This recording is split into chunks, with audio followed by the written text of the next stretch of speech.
एक लक्ष अकॅडमीमध्ये आपलं सर्वांचं स्वागत आहे। जी होणारी जीएमसी मिरज हे IBPS पेपर घेणार आहे आणि त्यामध्ये जे मराठी व्याकरणचे प्रश्न असतात ते कसे वेगळ्या पद्धतीचे असतात, कारण एक पॅटर्न आहे। TCS हा वेगळा पॅटर्न आहे, IBPS हा वेगळा पॅटर्न आहे। येणाऱ्या पेपरला जी 31 तारखेला पेपर होणार आहे त्या पेपरसाठी जे मराठी होणार आहे ते कोणत्या पद्धतीचे प्रश्न तुम्हाला येणार आहे ते त्यातलेच काही प्रश्न आपण पाहणार आहे। त्यामधलाच आपला जो एक पहिला प्रश्न आहे तो पाहू। एक लक्ष अकॅडमीमध्ये परत सर्वांचं स्वागत आहे। आवडल्यास लाईक करा। जर तुमचे कोणी मित्र असतील या परीक्षेसाठी तर त्यांनाही हे आपली शेअर करावी। ठीक आहे, पहिला प्रश्न पाहू आपण आता। पहा काय म्हटलेलं आहे, वाक्य नकारार्थी करा। वाक्य जे आहे होकारार्थीचं नकारार्थी करायचं आहे। मग आपण खूप वेळा नकारार्थी म्हणजे ज्या वाक्यात नाही आहे त्या वाक्याला आपण नकारार्थी म्हणतो।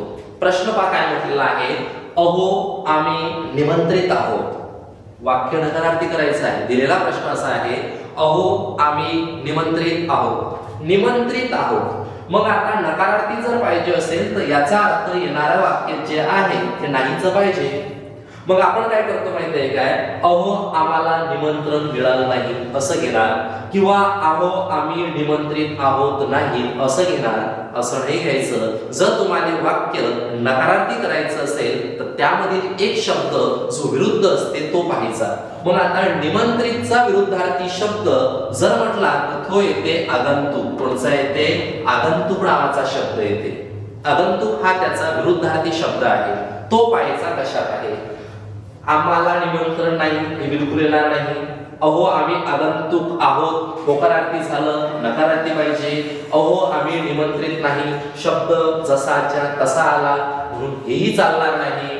अहो आम्ही निमंत्रित आहोत नाही हे पण चालणार नाही। अहो आम्ही आगंतुक नाही आहोत। नाही आहोत म्हणजे आम्ही काय आहे, आगंतुक असा शब्द पाहिजे होता। आगंतुक कसा पाहिजे होता, अहो आम्ही आगंतुक नाही आहोत म्हणजेच आम्ही काय आहोत, निमंत्रित आहोत। आगंतुक म्हणजे न बोलावता आलेला पाहुणा, आणि इथे आहे आम्ही निमंत्रित आहोत। निमंत्रितचा जो विरुद्धार्थी येते तो आहे आगंतुक। आगंतुक यामध्ये आणि यामध्येच आहे, आणि नाहीचा शब्द इथे आहे म्हणजे वाक्य नकारार्थी करा तर आपला ई नंबरचा ऑप्शन बरोबर असेल। कारण IBPS च्या पेपरला 5 ऑप्शन असतात, 4 ऑप्शन नसतात। TCS च्या पेपरला 4 असतात, IBPS च्याला 5 ऑप्शन असतात। 5 मधील हे ई नंबरचा ऑप्शन काय आहे, योग्य आहे। आगंतुक नाही आहोत। नकारार्थी वाक्य केलं। याच सारखं दुसरं वाक्य पाहू।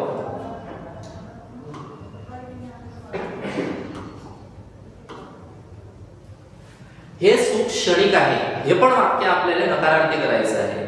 हे जे सुख आहे हे क्षणिक आहे, हे वाक्य नकारार्थी करायचं आहे। क्षणिकचा विरुद्धार्थी शब्द पाहायचा।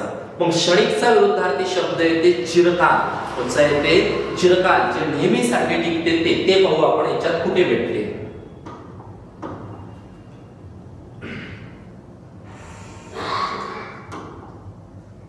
पहा इथं काय म्हटलं, हे क्षणिक सुख नाही बिलकुल येणार नाही। क्षणिक क्षणिक नाही, आपल्याला क्षणिकचा येणारा विरुद्धार्थी शब्द पाहायचा जो काय येते, चिरकाळ। काय आहे?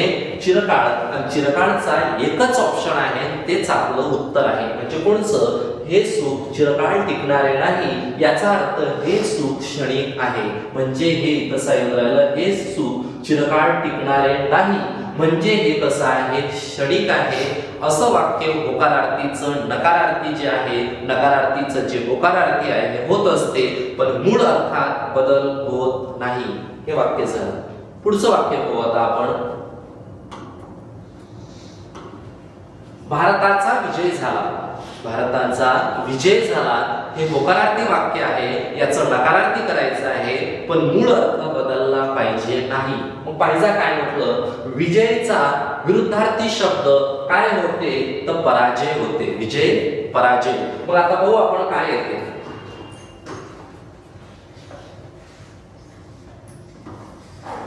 भारताला यश मिळाले नाही बिलकुल नाही। भारताला विजय मिळणार नाही बिलकुल नाही, कारण पराभूत पाहिजे शब्द आपला। भारत पराभूत झाला, भारताचा विजय झाला बिलकुलच नाही। आता इथं म्हटलं भारताचा पराजय झाला नाही, याचा अर्थ भारताचा विजय झाला. वाक्याचा अर्थ तोच राहिला पाहिजे, पण नकारार्थी झालं पाहिजे भारताचा पराजय, कारण विजयचा विरुद्धार्थी शब्द येते पराजय, तो पाहायचा. पण पराजय इथं आहे म्हणून आपलं डी नंबरचा पर्याय काय येते, योग्य येते. भारताचा पराजय झाला नाही, भारताचा पराजय झाला नाही म्हणजे भारताचा विजय झाला. या शब्दाचं, या वाक्याचं जे नकारार्थी आहे ते हे येते. बरोबर आहे, विजयी झाला नाही हे येत नाही. वाक्य नकारार्थी आणि होकारार्थी 3-4 असे प्रश्न तुम्हाला IBPS मध्ये ठेवलेलेच आहेत. ठीक आहे, हे झाले वाक्य नकारार्थी कसं करायचं ते. आता दुसऱ्या प्रकारचे कोणते वाक्य असतात ते पाहू आपण पेपरला.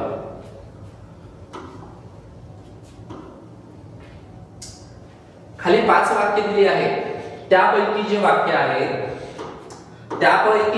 आहे अशुद्ध म्हणजे चुकीचं, त्यापैकी अशुद्ध शब्दाचं वाक्य कोणचं, अशुद्ध म्हणजे चुकीचं. हा IBPS पॅटर्न आहे, TCS नाही. यामध्ये असेच प्रश्न असतात. ऑप्शन हे पर्याय हे 5 असतात. पाहिजे काय म्हटलं, वडिलांची ठिकठिकाणी बदली व्हायची, ए नंबरचा पर्याय. त्यानं म्हटलं अशुद्ध शब्दाचं वाक्य ओळखा, वडिलांची ठिकठिकाणी बदली व्हायची. कुठं एरर दिसते तो पहा. दुसरं म्हटलं त्यांचं रात्रीचं जेवण पाटलाच्या घरीच झालं. कोणती चूक दिसते या वाक्यात पहा. नंतर आहे आमच्याकडे व्यक्तिगत आमंत्रण देण्याची पद्धत नाही, हे झालं. त्या गल्लीतले सर्व घर रामची होती. उन्हाळा संपून श्रावण महिना उजाडला. हे 5 काय आहेत आपल्याला वाक्य दिले आणि यातले चुकीचे कोणते आहेत त्यासाठी सब ऑप्शन जे आहे पर्याय पहिला, पर्याय दुसरा, तिसरा, चौथा आणि 5वा कोणती वाक्य अशुद्ध आहेत ते पाहिजे आहे. अशुद्ध म्हणजे काय, चुकीचे वाक्य. कोणते वाक्य आहेत, चुकीचे वाक्य जे आहेत ते पाहिजे आहे. चुकीचे वाक्य तुम्हाला पाहिजे आहे. कोणते चुकीचे वाक्य आहेत तर मग पाहिजे. आता उन्हाळा संपून काय म्हटलेलं आहे, उन्हाळा संपून श्रावण महिना उजाडला. आणि इथं म्हटलेलं आहे वडिलांची, कोणाची म्हटलेलं आहे, वडिलांची ठिकठिकाणी बदली व्हायची. वडील हा शब्द जर म्हटला तर हा योग्य आहे वडील, पण वडिलांची जेव्हा प्रत्यय येते तेव्हा वडील नावाचा शब्द हा असा पाहिजे. म्हणजे कसा पाहिजे होता, तर वडिलांची ठिकठिकाणी बदली व्हायची तर अशी पाहिजे होता. म्हणजे आपल्याला जो पाहिजे होता तो पाहिजे होता. इथं आहे दीर्घ, तर आपल्याला पाहिजे होता हा वडील. याची विलांटी काय पाहिजे होती, तर ती ह्रस्व पाहिजे होती. आमच्याकडे व्यक्तिगत आमंत्रण देण्याची पद्धत नाही, मग आपल्याला ए वाला पाहिजे. उन्हाळा संपून श्रावण महिना उजाडला. श्रावण महिना उजाडला. आपल्याला फक्त एकच चुकलेला आहे. इथं ऑप्शन पाहिजे होता केवळ, इथं पाहिजे 5वा ऑप्शन पाहिजे होता. 5वा ऑप्शन केवळ ए चूक. याचं काय आहे आपलं, हे चुकलेलं आहे. पहिलं चुकलं आहे, बाकी सर्व बरोबर आहे. कारण आपल्याला चुकीचं वाक्य विचारलं. वडील हा शब्द असा बरोबर आहे, पण वडिलांची म्हटलं तर इथं असा हा शब्द पाहिजे होता जो चुकलेला आहे. अशुद्ध वाक्य ओळखा असा पेपरला प्रश्न असते. त्यातला हा एक प्रश्न ज्याच्यामध्ये 5वा ऑप्शन पाहिजे होता आपल्याला केवळ ए चूक. हा ऑप्शन नाही, 5वा ऑप्शन जो आहे असा पाहिजे होता केवळ ए चूक. म्हणजे एच आपला शब्द काय आहे इथं चुकलेला आहे. पुढचा प्रश्न, 5 वाक्य परत दिले आहेत तुम्हाला. त्यापैकी अशुद्ध वाक्य, अशुद्ध म्हणजे चुकीचं, अशुद्ध म्हणजे चुकीचं वाक्य कोणतं, अशुद्ध वाक्य ओळखा. पहा आता कोणतं दिसते तुम्हाला. पहिला आहे शालेय शिक्षणात विद्यार्थ्यांची प्रभावीपणे रुजवात केली गेली पाहिजे. आम्हाला याचे रहस्य अजूनही उजाडलेलं नाही. तिसरा आहे सामाजिक अधोगती साधायची असेल तर सर्व समाजाला सोबत घेऊन चालावं लागेल. काय म्हटलं, व्यक्ती विकास साध्य मानले तर त्यासाठी प्रयासही तेवढे केले गेले पाहिजेत. बापरे तुम्ही तर कमालच केली. हे 5 वाक्य आहे आणि हे याचे सब ऑप्शन आहे. कोणतं चुकलं, अशुद्ध वाक्य कोणचं म्हणजे चुकीचे वाक्य कोणचे, चुकीचे वाक्य कोणते? मग आता तुम्हाला जर चूक दिसली असेल तर सब ऑप्शन पहा, कोणत्या वाक्यात चूक आहे, कोणत्या वाक्यात चूक आहे. तर लक्ष द्या, शिक्षणात असा आपण शब्द लिहत नाही, आपण शिक्षणात असा शब्द लिहितो. शिक्षणात असा शब्द असतो आपला, असा न नसतो, नळातला न नसतो, बाणातला न असतो, म्हणून हे चुकलं. मग हे जर चुकलं तर ए वाले ऑप्शन किती आहे? एक हा ऑप्शन आहे, यामध्ये ए नाहीच आहे, यामध्ये पण नाही आहे, बरोबर आहे की यामध्ये आहे, यामध्ये आहे. आता पुढे म्हटलं आम्हाला याचे रहस्य अजूनही उजाडले नाही, हे बरोबर आहे. सामाजिक अधोगती साधायची असेल तर सर्व समाजाला सोबत घेऊन चालावं लागेल. अरे समाजाला जर मागे आणायचं असेल तर अधोगती नसते, समाजाला जर पुढे न्यायचं असते तर त्यासाठी काय असते? प्रगती असते. काय असते? प्रगती. म्हणजे ए आणि सी वाक्य पाहिजे. मग ए आणि सी वाला ऑप्शन कोणता आहे? हाच आहे, ज्याचं काय येऊन राहिलं, हे वाक्य चुकले आहे.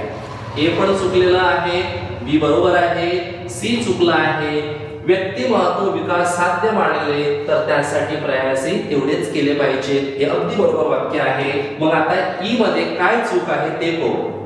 बापरे, तुम्ही तर कमालच केली. बापरे हा शब्द उद्गारवाचक शब्द आहे, मनातून भावना दाटून आल्यावर येत असतात, तर त्यानंतर उद्गारवाची चिन्ह आलं पाहिजे. म्हणजे या बापरे नंतर असं जे चिन्ह आहे ते पाहिजे होतं, पण इथं दिलं नाही, म्हणजे हे पण चुकलं. याचा अर्थ आपले अशुद्ध वाक्य 3 झाले, ए, सी आणि कोणते ते ई. अशा पद्धतीचे IBPS ला प्रश्न असतात, जे मी तुमच्या जवळ मांडलेले आहेत. ठीक आहे, अशाच प्रश्नांचा काही अजूनही सराव होणार आहे. त्यासाठी आपल्या चॅनलला लाईक करा, शेअर करा आणि सबस्क्राईब करा. ठीक आहे, धन्यवाद.